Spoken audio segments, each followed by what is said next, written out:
हाँ दोस्तों नमस्कार, मैं नरोत्तम लाल सैनी आपका पुनः स्वागत करता हूँ आपके अपने YouTube चैनल पर। दोस्तों आज हम बात करेंगे कक्षा 12 में जो ऐच्छिक विषय के रूप में हिंदी साहित्य की पुस्तक चलती है अंतरा, और अंतरा का प्रथम अध्याय जिसका नाम है जयशंकर प्रसाद। इस अध्याय में जयशंकर प्रसाद जी के दो रचनाएं दी गई हैं। प्रसाद जी ने दो नाटक लिखे थे, स्कंदगुप्त और चंद्रगुप्त। स्कंदगुप्त नाटक उन्होंने 1928 ईस्वी में लिखा गया था, और स्कंदगुप्त नाटक से ही एक गीत यहाँ आपकी पाठ्य पुस्तक में लिया गया है जिसका नाम है देवसेना का गीत। और दूसरी रचना है जो इनके द्वारा 1931 में एक नाटक लिखा गया था जिसका नाम था चंद्रगुप्त। तो चंद्रगुप्त नाटक से एक गीत लिया गया है जिसका नाम है कॉर्नेलिया का गीत। इन दोनों कविताओं को हम पढ़ेंगे। उससे पूर्व आज हम पढ़ेंगे जयशंकर प्रसाद जी के कवि परिचय को। प्रसाद जी के परिचय की ओर हम चलते हैं। तो आप लोगों को ये बात मैं बताना चाहता हूँ, ये अपना पहला अध्याय है अंतरा पुस्तक का प्रथम अध्याय, और इस अध्याय से पूर्व इसी पुस्तक का हम एक अध्याय पढ़ चुके हैं, 10वां अध्याय केशवदास। ये दूसरा अध्याय हम पढ़ने जा रहे हैं इस पुस्तक का। आज हम पढ़ेंगे जयशंकर प्रसाद, और प्रसाद जी का परिचय हम पहले देखते हैं। आज का अपना प्रकरण रहेगा कवि परिचय।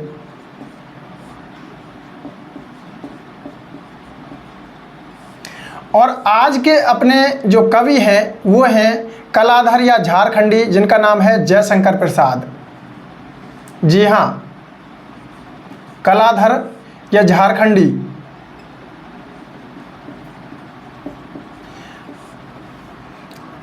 झारखंडी इनका बचपन का नाम है, और कलाधर नाम से ये ब्रज भाषा में रचनाएं लिखते थे। जयशंकर प्रसाद जी के अगर हम जन्म की बात करें तो इनका जन्म 1889 ईस्वी में 1889 ईस्वी में काशी में होता है।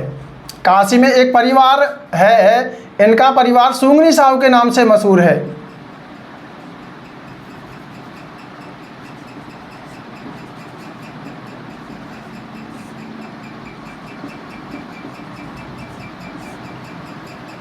परिवार में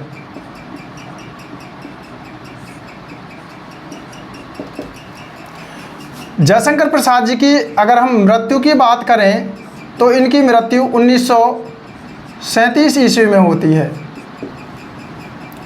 आगे हम बात करें तो प्रसाद जी की जो विद्यालय शिक्षा थी वो केवल 8वीं कक्षा तक ही नियमित रूप से हो पाई।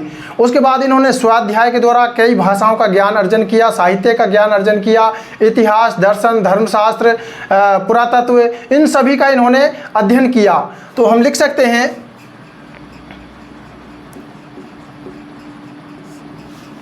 प्रसाद जी की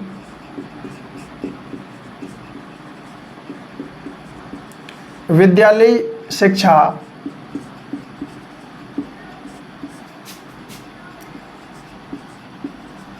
केवल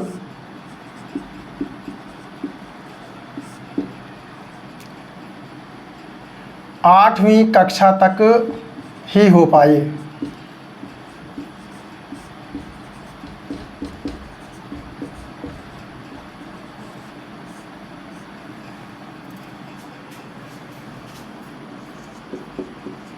बाद में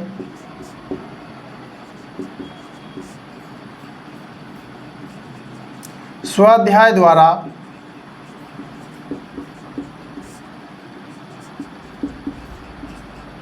आपने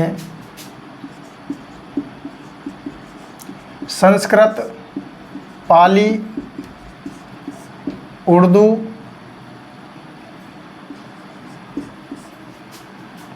और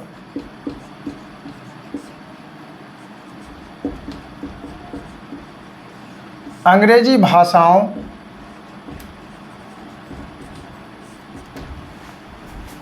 तथा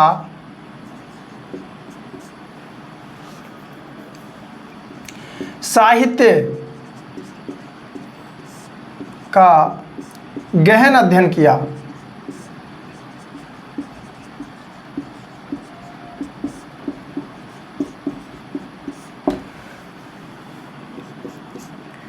आप इतिहास, दर्शन, धर्मशास्त्र और पुरातत्व के प्रकांड विद्वान थे।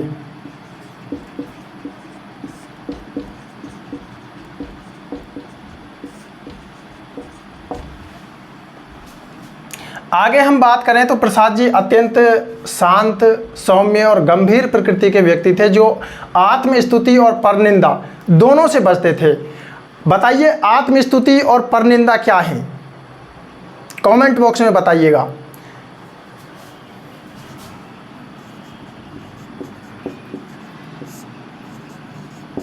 प्रसाद जी अत्यंत शांत, सौम्य एवं गंभीर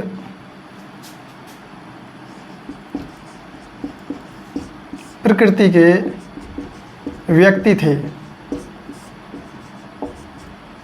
तथा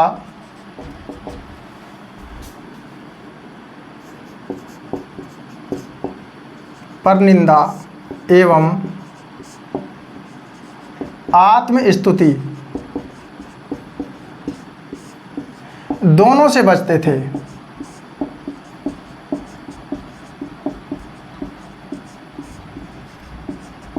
जी हाँ, परनिंदा का मतलब है दूसरों की निंदा या दूसरों की बुराई करना। प्रसाद जी ने कभी भी पीठ पीछे किसी की निंदा या बुराई नहीं की है, हमेशा उससे बचने की कोशिश करते थे। और आत्मस्तुति, इतने बड़े कवि और लेखक हुए हैं प्रसाद जी, लेकिन कभी इन्होंने अपने मुख से अपनी बड़ाई नहीं की।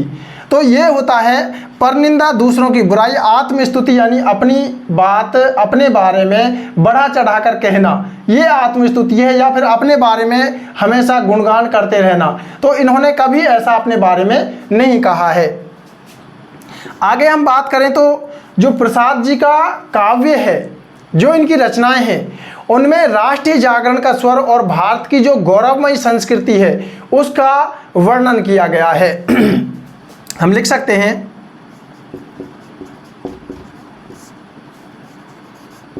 प्रसाद जी की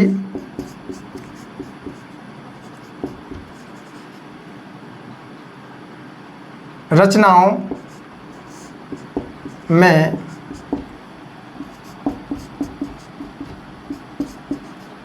राष्ट्रीय जागरण का स्वर एवं प्राचीन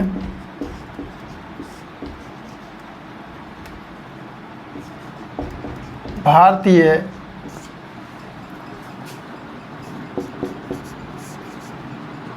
गौरवमयी संस्कृति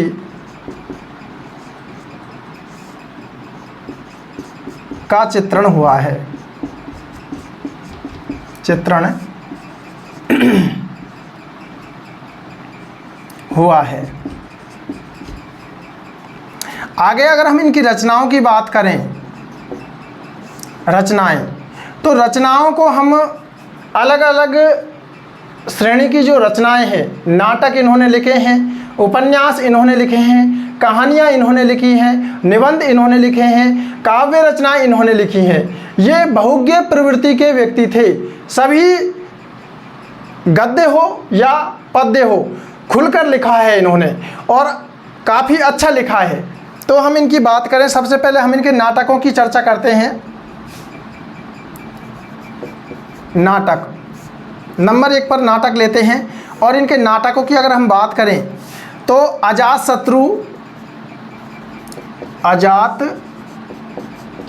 शत्रु,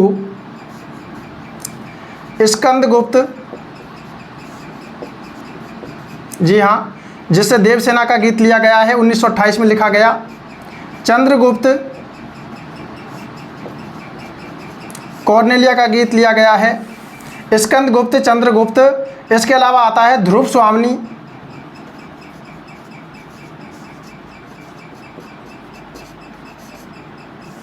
और राज्यश्री।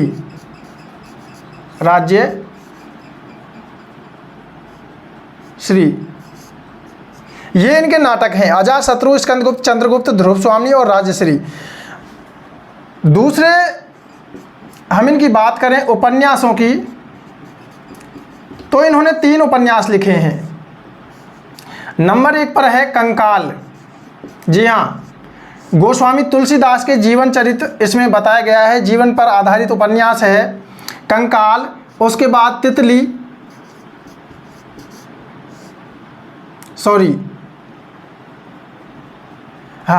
कंकाल, तितली, इरावती,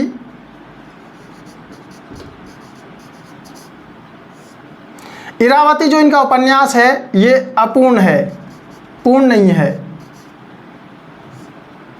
अपूर्ण है इरावती। आगे हम बात करें इनके कहानी संग्रह, तीसरे स्थान पर कहानी संग्रह।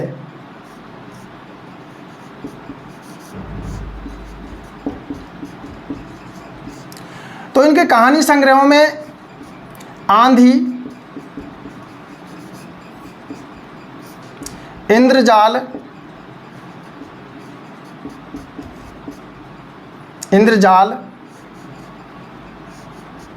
छाया, प्रतिध्वनि,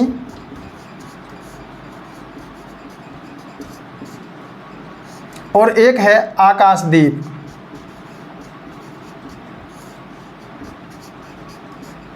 ये इनके कहानी संग्रह हैं, आंधी, इंद्रजाल, छाया, प्रतिध्वनि और आकाशदीप।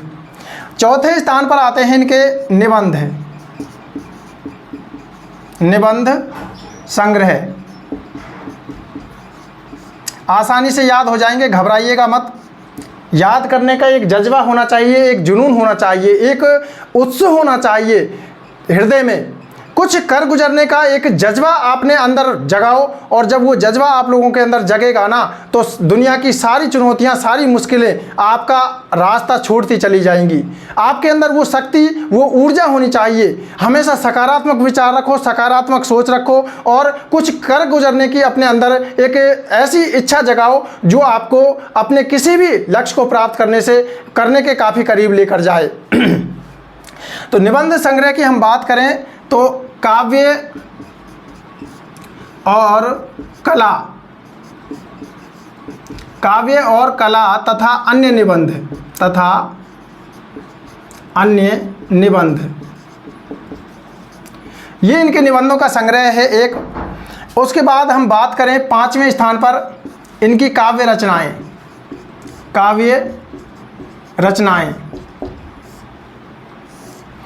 रचनाओं में झरना। जी हाँ, झरना 1918 में ये रचना आई थी, और इलाचंद्र जोशी ने इसे छायावाद की प्रथम प्रयोगशाला कहा है। झरना, आंसू महत्वपूर्ण रचना है। आंसू 1925 में आई थी, और इस रचना को छायावाद का मेघदूत कहा जाता है। झरना, आंसू, लहर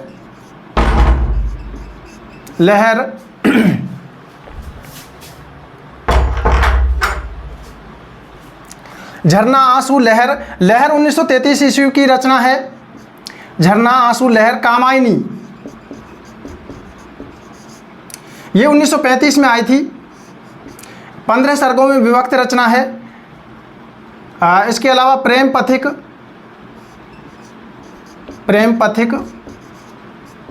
और एक है प्रेम पथिक, झरना, आंसू, लहर, कामायनी, प्रेम पथिक और कानन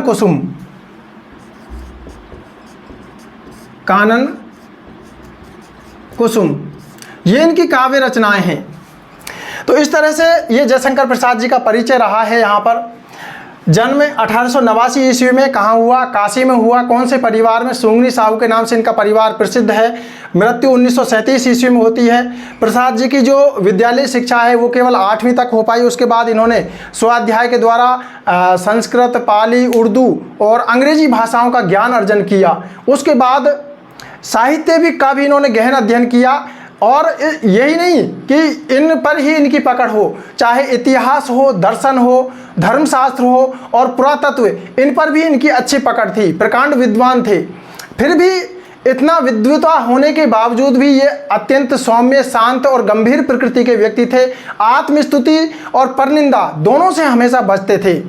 प्रसाद जी का जो काव्य रहा है उस काव्य में राष्ट्रीय जागरण का स्वर प्रमुखता से दिखाई देता है। इसके अलावा इन्होंने जो इनकी रचनाएं हैं उनमें जो भारतीय प्राचीन गौरवशाली परंपरा रही है, गौरवशाली संस्कृति है, उसका चित्रण किया है और ख़ास तौर से नाटकों में उसका ज़्यादा हमें वर्णन देखने को मिलता है। रचनाओं की अगर हम बात करें तो इनकी रचनाओं को हमने 5 भागों में बांटकर हम आसानी से याद कर सकते हैं। पहले स्थान पर हमने इनके नाटक रखे। नाटकों में 5 नाटक हैं: अजातशत्रु, स्कंदगुप्त, चंद्रगुप्त, ध्रुव स्वामिनी और राजश्री। ये इनके नाटक हो गए। इसके अलावा हम बात करें इनके उपन्यासों की, 3 उपन्यास हैं: कंकाल, तितली, इरावती। मानस का हंस उपन्यास जो तुलसीदास जी के जीवन चरित्र पर आधारित है वो इनका नहीं है, अमृतलाल नागर का है। उसके बाद हम बात करें तो निबंध संग्रह, कहानी संग्रहों में आंधी, इंद्रजाल, छाया, प्रतिध्वनि और आकाशदीप, ये इनके कहानी संग्रह हैं। निबंध संग्रह की अगर हम बात करें, काव्य और कला तथा अन्य निबंध, ये इनका निबंधों का संग्रह है। अगर हम बात करें इनकी काव्य रचनाओं की तो इनकी काव्य रचनाओं में झरना, आंसू, लहर, कामायनी, प्रेम पथिक और कानन कुसुम, ये इनकी काव्य रचनाएं हैं। इसके अलावा बहुत सारी और अन्य रचनाएं हैं लेकिन हमें इतनी ही याद करनी है। आंसू रचना की अगर मैं बात करूँ तो इसकी प्रसिद्ध पंक्तियाँ हैं, वो मैं आपको बताना चाहता हूँ, सुनाना चाहता हूँ।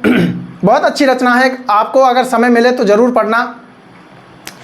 इस करुणा कलित हृदय में अब विकल रागिनी बजती, क्यों हाहाकार स्वरों में वेदना सीम गरजती, मानस सागर के तट पर क्यों लोल लहर की घातें, पल पल ध्वनि से हैं कहती, कुछ बीती विस्मृत बातें।